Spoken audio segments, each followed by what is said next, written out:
Assalamualaikum warahmatullahi wabarakatuh. Pancasila di hati, amalkan sehari-hari. Baik anak-anak, marilah kita mulai pembelajaran kita hari ini. Kita lanjutkan pada materi berikutnya. Dan simaklah sehingga dengan seksama, perhatikan dengan baik-baik, putar videonya atau mungkin putar PPT-nya.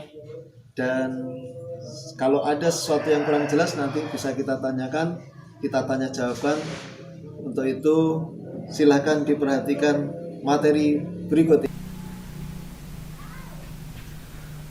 Assalamualaikum warahmatullahi wabarakatuh.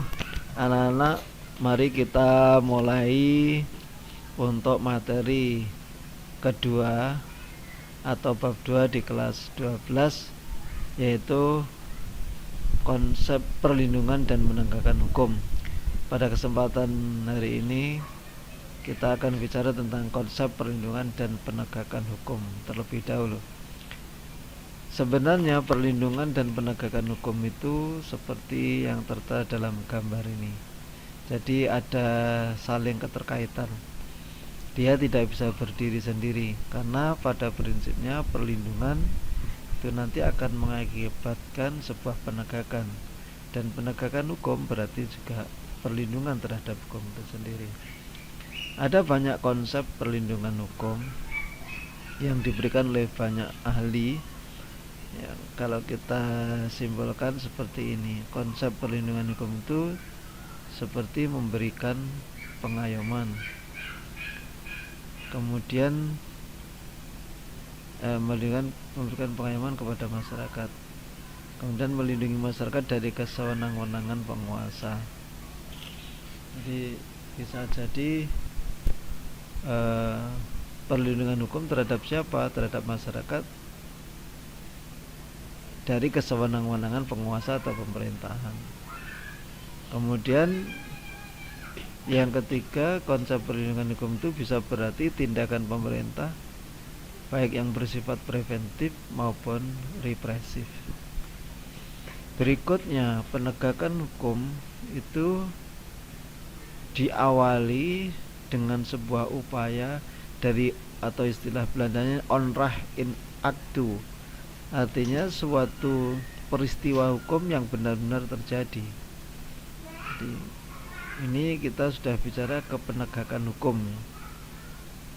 Jadi penegakan hukum yang kita bahas di sini itu bisa jadi sebuah upaya penegakan terhadap suatu peristiwa yang benar-benar terjadi, atau istilahnya onrecht in actu, atau bisa jadi sebuah penegakan hukum terhadap suatu peristiwa yang kemungkinan besar bisa terjadi, belum terjadi tetapi ada potensi untuk terjadi, yaitu onrecht in potensi, istilahnya seperti itu.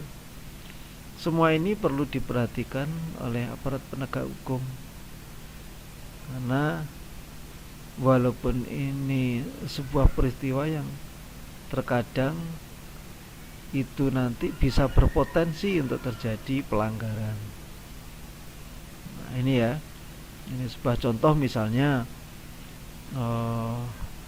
anak yang kebut-kebutan di jalan, ini akan berpotensi pada timbulnya sebuah kecelakaan.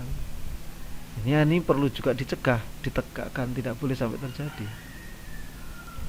Kalau onrecht in actu jelas peristiwanya sudah terjadi dan itu terbukti melanggar hukum. Tapi kalau onrecht in potensi itu belum terjadi tetapi akan berpotensi untuk terjadi. Contoh Pak yang tadi yang pertama seperti itu. Contoh yang kedua banyak sekali ya, saya kira saya beri contoh satu lagi. Misalnya ada seorang pelajar ke sekolah membawa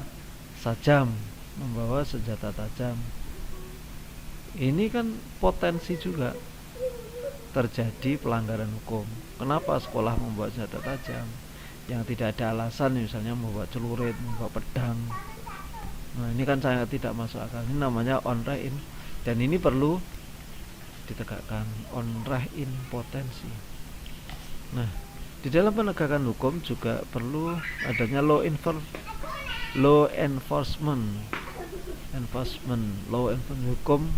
hukum di dalam upaya penegakan hukum. Jadi aturan maksudnya. Law enforcement itu sebuah aturan yang dibuat dalam rangka penegakan hukum. Nah, sebenarnya penegakan hukum tidak semata-mata law enforcement, tetapi juga peace maintenance. Jadi penegakan hukum itu nanti pada ujungnya adalah berakhir pada peace maintenance, yaitu upaya-upaya kedamaian di dalam masyarakat. Ini yang terpenting. Sekali lagi, penegakan hukum itu tidak semata-mata menjatuhi hukuman, tetapi menciptakan kedamaian. Itulah. Nah, sekarang slide yang terakhir, pentingnya perlindungan hukum. Pentingnya perlindungan dan penegakan hukum yaitu satu, tegaknya supremasi hukum. Tegaknya supremasi hukum itu artinya hukum menjadi panglima di sini. Aturan itu yang sudah disepakati dibuat itu menjadi aturan yang ditaati oleh semuanya, baik pemerintah maupun masyarakat. Kemudian yang kedua, tegaknya keadilan. Jadi masyarakat menjadi merasakan adil, diperlakukan secara baik, tidak dipandang sebelah atau berlaku tebang pilih. Kemudian yang ketiga, terwujudnya kedamaian di dalam masyarakat. Nah, ini adalah pentingnya perlindungan dan penegakan hukum. Baik anak-anak, saya kira itu yang bisa saya sampaikan dalam pertemuan pertama. Nanti selanjutnya dapat kita diskusikan dan silakan nanti menjawab tugas-tugas yang ada di e-learning. Terima kasih atas perhatiannya.